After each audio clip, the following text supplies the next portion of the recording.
माँ गंगा की आरती देखने के लिए अभी तक गोरखपुर के लोग वाराणसी जाया करते थे, लेकिन अब गोरखपुर में ही राप्ती नदी को माँ समान मान करके यहाँ पे राप्ती नदी के तट पर अब एक आरती का सिलसिला शुरू होने जा रहा है, जिसका अगर कहें तो संभवतः उद्घाटन मुख्यमंत्री योगी आदित्यनाथ 19 तारीख को गोरखपुर के इसी गोरक्षनाथ घाट पर करेंगे।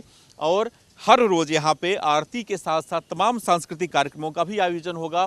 पूरा जो घाट है वो करोड़ों रुपए की योजना ला करके यहाँ पे पूरी तरह से सुंदरीकरण इसका कर दिया गया है। और जो लोग यहाँ पे पिछले कई सालों से आया करते थे, अब इस बदलाव को देख करके बेहद खुश हैं। और अब जब खास तौर पे यहाँ आरती का सिलसिला शुरू होगा, संध्या वंदन के साथ साथ तमाम सांस्कृतिक कार्यक्रम यहाँ पे किए जाएंगे, तो गोरखपुर के लोग मान रहे हैं कि पूरे शहर के लिए एक बड़ा पर्यटन और धार्मिक स्थल भी ये पूरा जो राजघाट और रामघाट है वो बनने जा रहा है। संजय जी हमारे साथ हैं, जिन्होंने सबसे पहले इस घाट पर आरती की शुरुआत अपने साथियों के साथ मिलकर के की थी और अब वो एक बड़ा रूप लेने जा रहा है। संजय जी, आप लोगों की टीम ने कोरोना काल से पहले ही इस कार्यक्रम की शुरुआत की थी। माँ गंगा की तरह माँ राप्ती की आरती आप लोग कर रहे थे, क्या नया इसमें है और किस तरह से मुख्यमंत्री के द्वारा इस कार्यक्रम का आने वाले समय में उद्घाटन हो सकता है? देखिए, पहले ये घाट, जिस घाट पे हम लोग आज खड़े हैं, ये घाट पहले एकदम यहाँ पर कोई आता नहीं था। यहाँ पे दिन में लोग आने पे डरते थे यहाँ पे आने पे, लेकिन जब से पूज्य महाराज जी ने मुख्यमंत्री का पद संभाला है, तब से इस घाट को इतना अच्छा सुंदर घाट बना के हम लोग को गोरखपुर के लिए तोहफा दिया है।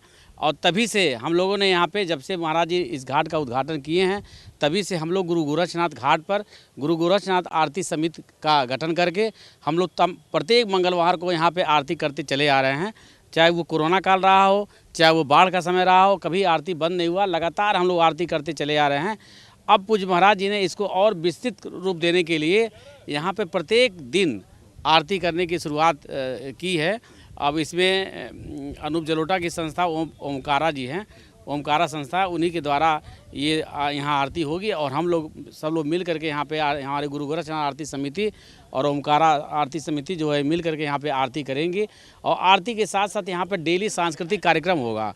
सांस्कृतिक कार्यक्रम के साथ साथ प्रत्येक दिन जो है रोज़ यहाँ के लोकल कलाकारों को मौका मिलेगा। यहाँ 1 घंटे का सांस्कृतिक गाना बजाने का कार्यक्रम होगा।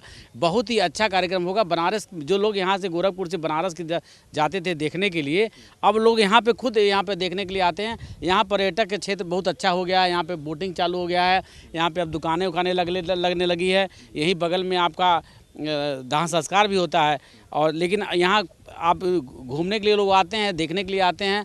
बहुत पर्यटकों की भीड़ यहाँ पे अच्छी है। पर्यटकों की भीड़ भी काफी आ रही है। कितना बड़ा बदलाव इस घाट पर पिछले कुछ सालों में आपने देखा है, और इस बदलाव के बाद अब जब सुबह और शाम की आरती होनी शुरू होगी, लोग यहाँ पे आएंगे, तो ये एरिया कितना आपको लगता है डेवलप करेगा? रोजगार के नए नए आयाम खुलेंगे, लोकल लोगों को रोजगार मिलेगा और लोगों की आस्था और बढ़ेगी। महाराज जी से यही है कि इसी तरह अच्छे कार्य करते रहें और हम लोग पे कृपा दृष्टि बनाए रखें। अच्छा, राजघाट और रामघाट जो अभी डेवलप हुआ है, दोनों घाटों की स्थिति आज से अगर 5 साल पहले की बात करते हैं तो क्या थी? आप यहाँ पे कितना आया करते थे उसमें, और अब आने के बाद क्या परिवर्तन आप देख पा रहे हैं? रामघाट और गुरु गोरक्षनाथ घाट निश्चित रूप से 5 साल जब से ये बना है, वास्तव में ये एक स्वर्ग के जैसा हो गया है, जिसकी हम कभी कल्पना नहीं कर सकते थे। हम सिर्फ यहाँ पे अंत्येष्टि करने ही आते थे, अन्यथा दिन में कभी आते ही नहीं थे। रात तो बात छोड़ दीजिए।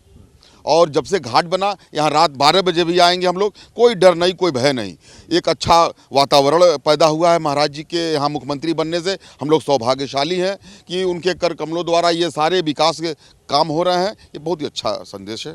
बिल्कुल, अनूप जलोटा की संस्था के द्वारा इस घाट पर अब सुबह और शाम को आरती की जाएगी, और लोग यहाँ पे जो पहुँचेंगे उन्हें तमाम जो भक्ति संगीत के कार्यक्रम है वो सुनाई देंगे। और जिस तरह से डेवलपमेंट इस पूरे घाट का पिछले 4.5 सालों में हुआ है, वो ये दर्शाता है कि मुख्यमंत्री योगी आदित्यनाथ गोरखपुर को पर्यटन के क्षेत्र में, धार्मिक पर्यटन के क्षेत्र में कितना आगे ले जाना चाहते हैं। आज जिस घाट पर हम मौजूद हैं, आज से 5 साल पहले तक यहाँ पे सिर्फ लोग शवों को अंतिम संस्कार कराने के लिए ही लेकर के आते थे, लेकिन आज यहाँ पे सुबह और शाम लोग घूमने आते हैं। यहाँ पे बोटिंग की सुविधा हो गई है, फूड कोर्ट की सुविधा हो गई है, और सबसे बड़ी बात है, भोजपुरी फिल्मों की शूटिंग का सबसे बड़ा अगर कहें तो केंद्र ये पूरा जो राजघाट और रामघाट है वो बन गया है। घाटों की पूरी तरह से साफ सफाई और निर्माण किए जाने के बाद से अब यहाँ पे आसपास के तमाम जिलों से लोग आकर के घूमने आते हैं और पूरा जो बोटिंग का लुत्फ है वो यहाँ पर उठाते हैं। अब माना जा रहा है कि जब यहाँ पे सुबह और शाम को आरती होगी तमाम जो स्थानीय कलाकारों के साथ साथ बाहर के जो बड़े